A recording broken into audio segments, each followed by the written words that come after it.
Hello, chemistry class.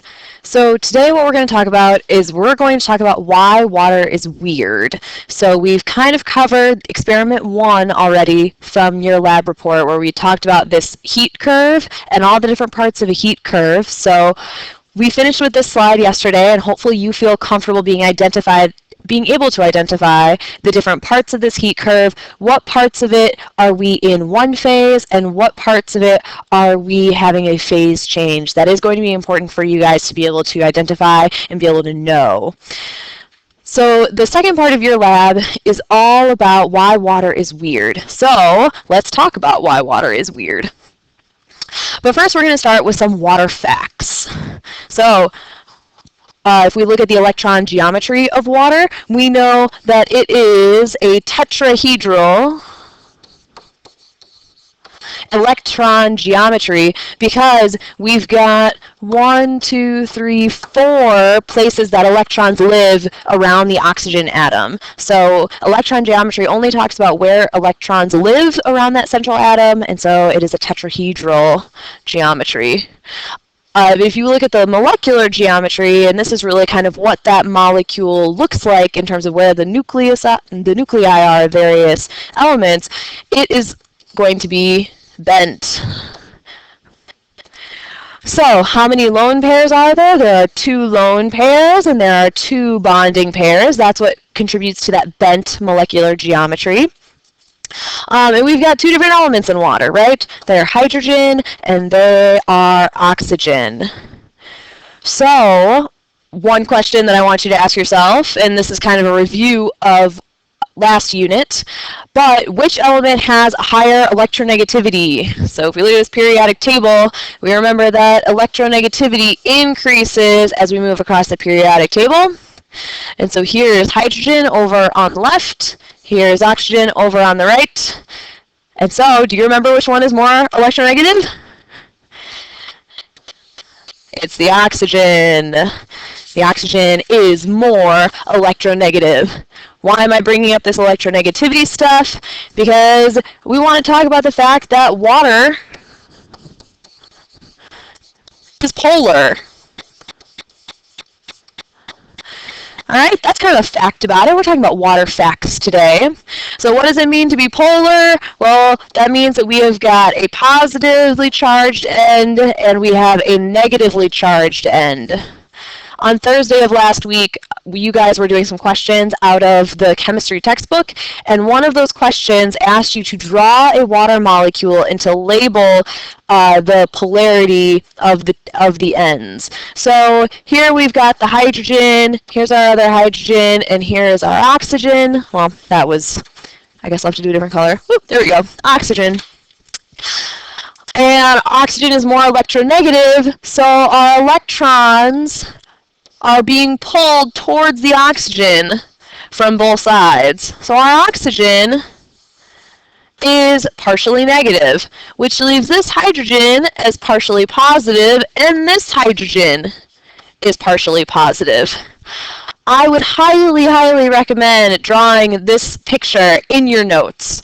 Drawing the 3 spheres to show the 2 hydrogens and an oxygen connected together, and show where the partial negative is and where the partial positives are, all right?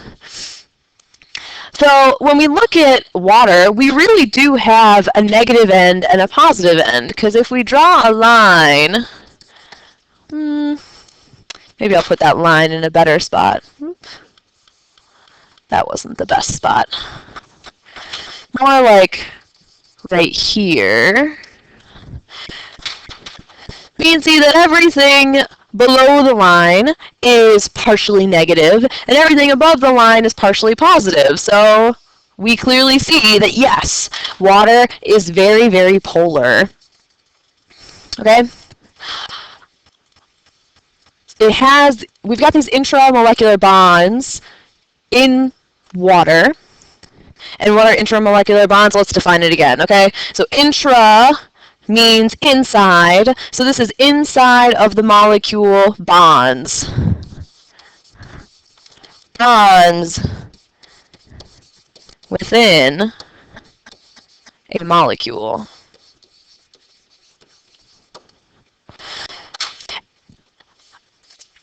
And it is these intramolecular bonds that determines whether or not something is polar or not polar. Well, what if water was linear? So if water was linear, if it didn't have that bent shape, then we would end up having something that was like this, where we've got a hydrogen, and then here's our oxygen in the middle. And we still have these arrows that point in towards the oxygen. However, this would be considered not polar because it's symmetric. So linear molecules, so things that are symmetric on both sides and are in a line, they are not considered to be polar. It is the bent shape, so this kind of V shape of water that allows it to be a polar molecule. That's how I could draw that blue dotted line and say everything above the line is positive, or partially positively charged, and everything below the line is partially negatively charged. I can't do that with the same effect here. I can't draw one single line and be able to say, okay, everything to the right is positively charged or partially positive, and everything to the left is partially negative, because that's not true. I've got another partial positive right there. So that's why we would consider this to be non-polar. Okay, so linear molecules with 3 atoms and are symmetric are non-polar. So why are we talking about all this polarity stuff? Because I know it sounds like a review because we already did intramolecular bonds last unit when we did bonding, but it is important because we needed to know is water polar? If it is polar, does it have that hydrogen bonding? You guys read about hydrogen bonding when we read from the textbook. Hydrogen bonding is an intermolecular bond. So what is an inter? Well, inter, we know, is a prefix for between multiple things, right? So this is a bond between atoms. Those intermolecular bonds. And when we read from the textbook, you guys looked at what are some intermolecular bonds? Well, let's list them. We saw hydrogen bonds.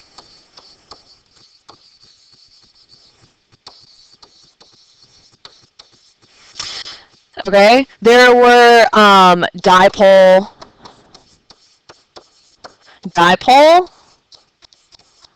Ooh. Looks like I need to give myself a little bit more space. So dipole. And then this all kind of fell under the grayer guise of van der Waals forces. In our discussion of water, we're really going to be focusing in on these hydrogen bonds. Hydrogen bonds are what keeps the molecules of water all together when they're in the solid phase or the liquid phase.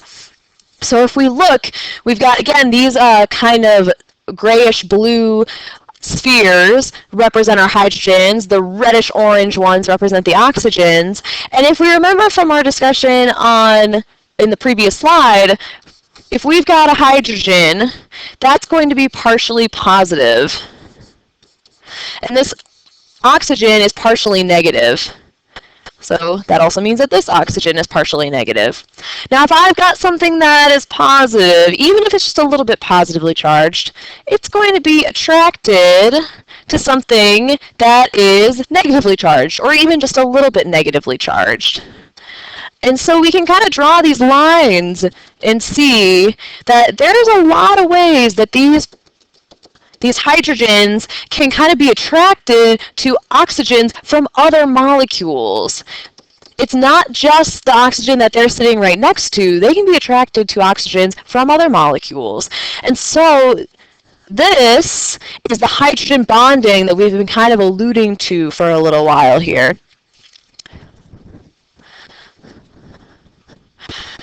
So here we go. We have another, we're using different colors now, but it's all kind of the same thing. We've still got the reddish orange for oxygen, and now we've got this gray color for hydrogen, and we see the partial positives for hydrogen, partial negatives for oxygen. And we've got hydrogen bonds. So when we look at something like ice, it ends up, these hydrogen bonds make this wonderful crystalline shape. I have a video for you that I would like for us to watch. And what this is this video starts with the little molecules of water, and they're using the same color scheme as that last slide did. So red is oxygen and white is hydrogen. And what we can do is we can actually look at this computer simulation. It's going to heat up this ice structure, and we're going to see how these molecules change their position. Change their position as a result. So here they are, they're vibrating, molecules are, they have a little bit of energy, so they're always moving around. And now we give them more energy, and the structure breaks down. And so now instead of ice, we've got liquid water right here. So they're all close to one another. If anything, we notice that maybe they're a little bit closer to each other than they were previously. But even as we're in this water state, we're still continuously adding energy to this until we change phase once again. The molecules have so much energy that they start going away from one another, and they go far, far away from one another. We would say that this is a gas. So now these guys are in the gaseous state, sorry. And they have moved far, far away from one another. Whoop, whoop, whoop, whoop. So hopefully something that you got from this video that we just watched was that these molecules, when they were in liquid form, they made that really wonderful crystalline structure. Everything was very, very uniform, and it was very symmetric, and it was really kind of cool. And so this is what we have drawn up here. And it's a little bit hard to see because we're trying to represent 3 dimensions using only 2 dimensions. But you can kind of see from the orientation of the molecules, right, that some of them are behind others and some of them are kind of like supposed to be moving out towards you. And these green lines are the hydrogen bonds that's keeping this crystalline ice structure together. Now, what I want you to notice is that we've got a whole bunch of empty space, right? Like I can draw like just really big circles where I don't hit anything in this crystalline ice structure. And in the video, if you notice, when we were putting energy into that system and the molecules went from being in a solid state to being in a liquid state, these big patches of nothing suddenly went away. Everything became much, much more dense. And this is something that's really, really strange about water, okay? All of this empty space, that's what makes ice less dense than water. That big empty space, this big empty space, this one over here, that's really, really unusual. So I got another little video that talks about how strange it is that ice is less dense than water. And, it's something that probably none of us have really thought about, but it is something that we interact with all the time. I mean, we put ice into our drinks, but have you ever wondered why it doesn't sink to the bottom? So let's watch this. I think it's about 3.5 minutes, and see kind of what this guy has to say about the strangeness of ice being less dense than water.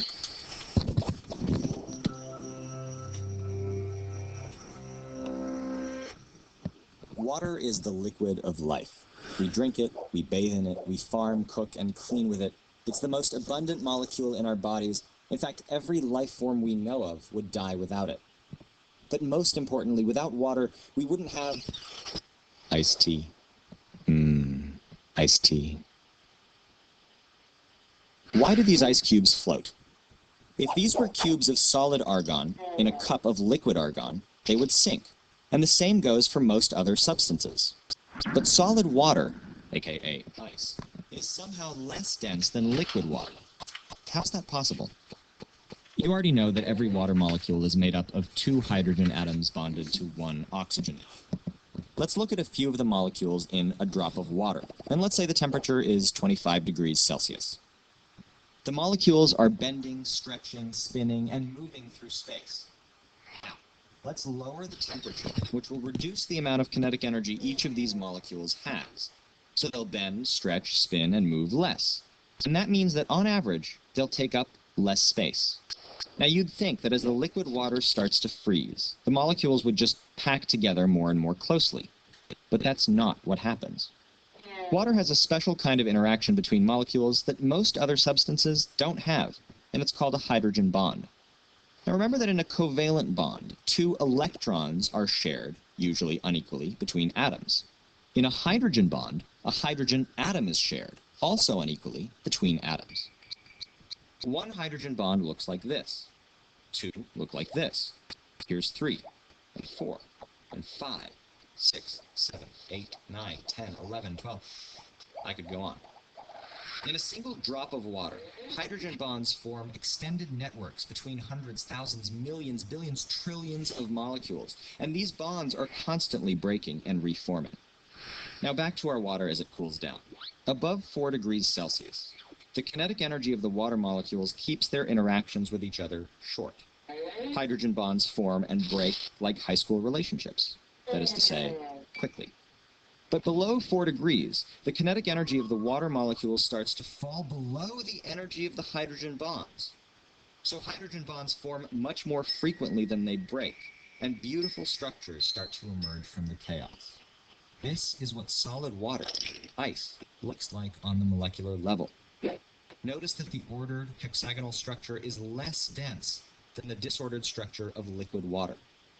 And you know that if an object is less dense than the fluid it's in, it will float. So ice floats on water. So what? Well, let's consider a world without floating ice. The coldest part of the ocean would be the pitch black ocean floor, once frozen, always frozen. Forget lobster rolls, since crustaceans would lose their habitats, or sushi, since kelp forests wouldn't grow. What would Canadian kids do in winter without pond hockey or ice fishing? And forget James Cameron's Oscar, because the Titanic totally would have made it. Say goodbye to the white polar ice caps reflecting sunlight that would otherwise bake the planet. In fact, forget the oceans as we know them, which at over 70% of the Earth's surface area regulate the atmosphere of the whole planet. But worst of all, there would be no iced tea. Iced tea.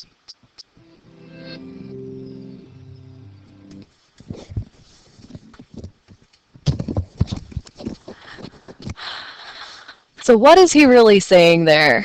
So we're talking about, again, the weirdness of water and how water has this weird property of being less dense than its liquid state when it's in its solid state. So what I would like for you guys to do is I would like for you to, in your notes, maybe draw something that could be very similar to this picture that I have up here, where the polar ice is kind of jettisoning up out of the ocean with some clouds above it. You can kind of create any kind of picture that you want, as long as we've got a little bit of ice, a little bit of water, and a little bit of water vapor. So maybe you'll draw a picture of some nice iced tea on a cloudy day.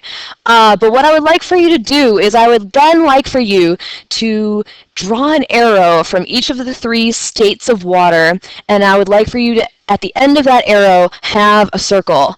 And I want you to have these depictions of what solid water looks like at the molecular level, what liquid water looks like at the molecular level, and what water vapor looks like at the molecular level. So as you guys are drawing that in, I would like for you to have in your notes and make it pretty explicit that this solid water is less dense. So we've got these openings here, right, to show that this is not quite as dense as we could possibly pack these individual molecules. Okay? Because you need to have that so that you can show how liquid water is more dense. and we want that to show up in the picture. So there isn't as much kind of gray negative space here in this picture as there was in the other picture over there, right? This is like not nearly as much as what was clearly shown over here. Okay?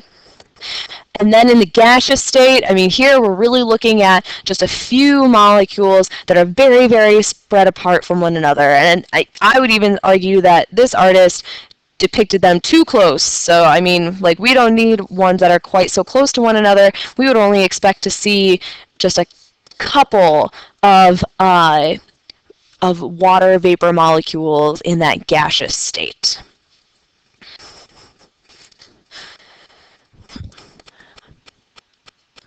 All right. This slide is a little bit of a look ahead at what you guys will be talking about tomorrow, because tomorrow we are going to be doing some heat calculations. If you remember in first semester, we studied specific heat, and specific heat is coming back. So we are going to be able to calculate exactly how much energy it's going to take for a certain amount of mass of an element to change, or a molecule, I should say, of a substance to change phases.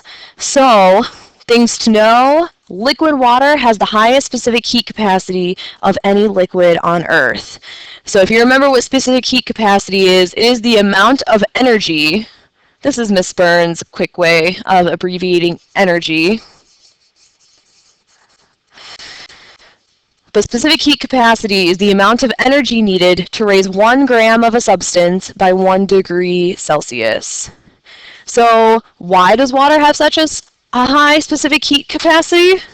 Well, it's because it takes a lot of energy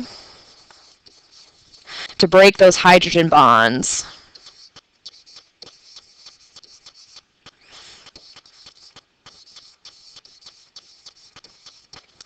A lot. And so that allows us to store a lot of energy in water without changing its temperature very much. Now, why is that so important to life on Earth? He touched on it a little bit in the video with the polar ice caps. But what this does is it regulates the heat of the Earth.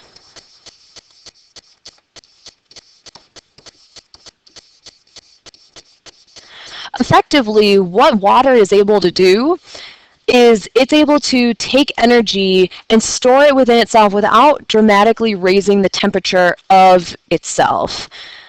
That allows us to almost kind of store energy, if in a way, you can kind of think of it that way. And so when we have a lot of energy coming into the Earth, it gets stored in water, and then when the Earth cools off a little bit, then that energy is released back out to the Earth from the water.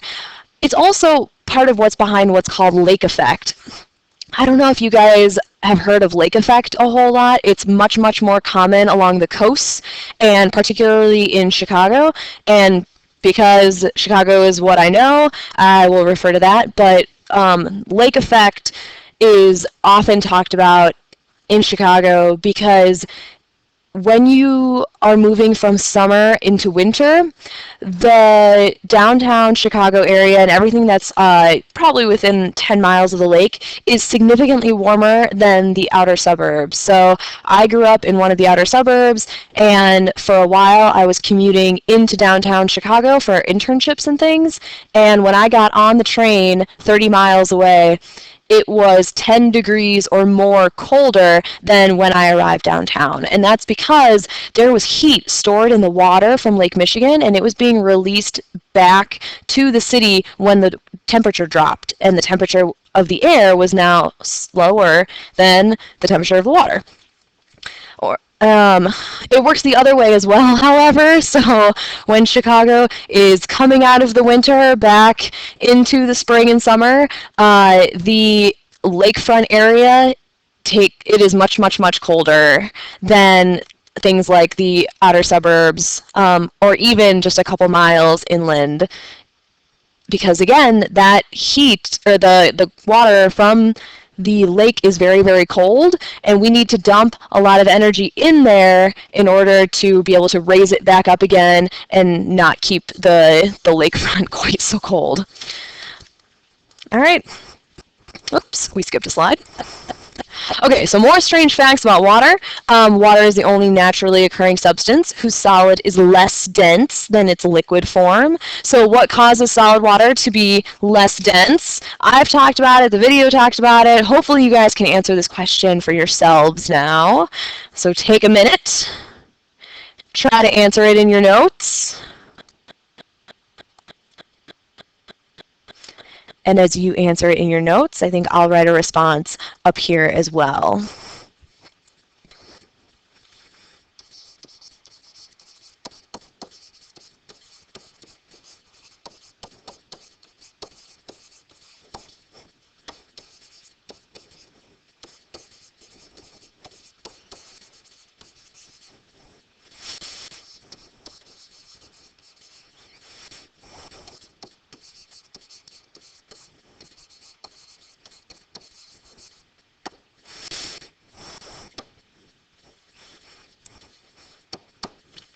All right, so I said that the crystal structure of ice is less dense than liquid water. Again, it's all about the fact that ice is less dense than water, and it's that crystal structure is why. So why is it important to life on Earth that solid water is less dense than liquid water? So again, stuff like lobsters and other crustaceans and mollusks that live on the ocean floor, they would be frozen out if ice went to the bottom and water was on top. So same thing with some plant life. So things like seaweeds. Those would not be able to grow if it wasn't for the fact that ice was going to sit on top of water. We can talk about our poles. So anything that lives up on either pole, so things like polar bears, penguins, even seals. Seals really use a lot of that free ice drift in order to protect themselves from other predators or take a break or anything like that. So it's really important to the wildlife, the fact that that ice is available to them. And from a human perspective and our own climate perspective, the poles are reflecting light and electromagnetic waves back out from the Earth, out back into space, and that's causing our planet to maintain its current temperature and not causing it to overheat, because if we didn't have that reflection from the ice at the poles, then instead we would have water who's soaking in that energy, and our planet would continuously become warmer and warmer and warmer. So that kind of ends our thoughts on like why is water so strange, but we still do have other things that we need to get to when it comes to your lab. We had questions about this today in class about why is it in part 2 that the water moves up into the slide like that. And so the reason why is due to what's called adhesion. So adhesion is defined as the property of unlike particles sticking together.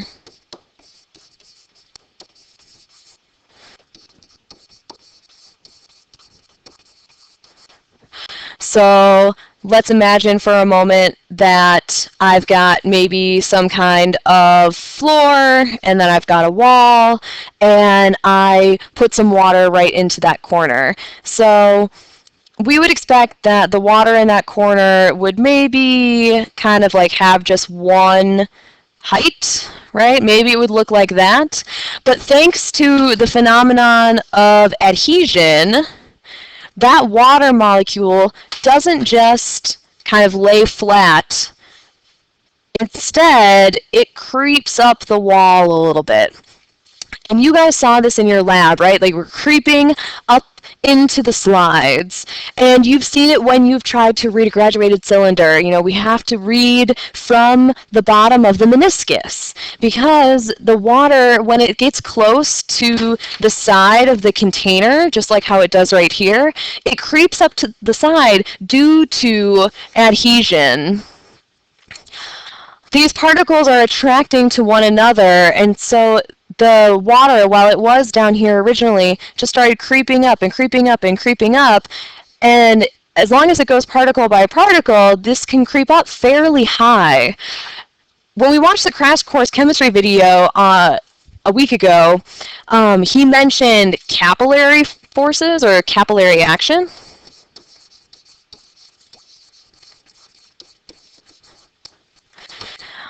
And this is the mechanism behind capillary action. It's the seemingly spontaneous creep of a liquid up the sides of the walls. So it's due to these unlike particles, they're sticking together. That's what causes that creep that goes up the side. And the third part of your experiment was to talk about what happens when we put water on a slide versus putting it onto wax paper. And when you put the water onto a slide, you saw that it just kind of spread out. However, when you put it onto wax paper, hopefully you guys saw something that was a little bit different. So if that was your wax paper, what we would have liked you to have seen is some kind of like bubble of water. So not that it's just lying flat as possible like it did with the slide, but instead there was this bubble where we had a real definitive kind of like height to this bubble. It got pretty extreme. I don't know how many little drops from the pipette you guys tried to make into one bubble, but you should have been able to get a pretty big one. And so why did this happen? Well, this is from what's called cohesion. So cohesion is the property of like particles sticking together. Oops. Sticking together.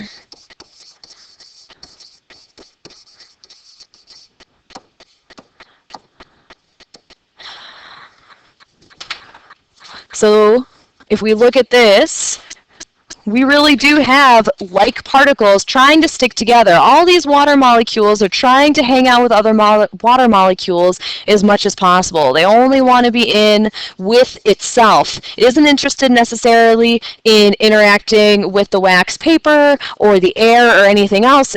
It wants to interact with itself. And if we took this experiment a step further and we maybe took it to outer space where we wouldn't have gravity acting onto this water, we wouldn't have to have it on a surface, we could have it out into free space, we would see that that water droplet would have made a perfect sphere. Because a sphere allows these particles to stick together to the maximum amount possible. And if you watch some movies from Hollywood like Apollo 13, they do model it pretty well. They do show that, you know, when these guys are eating things, it's really just circular globs of water or maybe some kind of like liquid food that they're supposed to be eating. They're circular globs because that's really what it would look like in space. And it's due to this property of cohesion. So that's another 2 definitions that you guys need to have into your notes. You need to have adhesion is the property of unlike particles sticking together, and you can add capillary action to that to kind of remind you what does it mean when I say that it's unlike particles sticking together. And then the second definition is cohesion, the property of like particles sticking together. So particles wanting to form into spheres so that they can only hang with each other and stick together as much as possible. Okay, so that should give you all the information that you need to work on your lab. You guys should be able to finish that and you'll turn it into me on Thursday. Tomorrow when you come to class, I'll have another video lecture for you and you will have some practice problems where you are going to start working on heat calculations. So I hope you guys have a wonderful day. Talk to you later.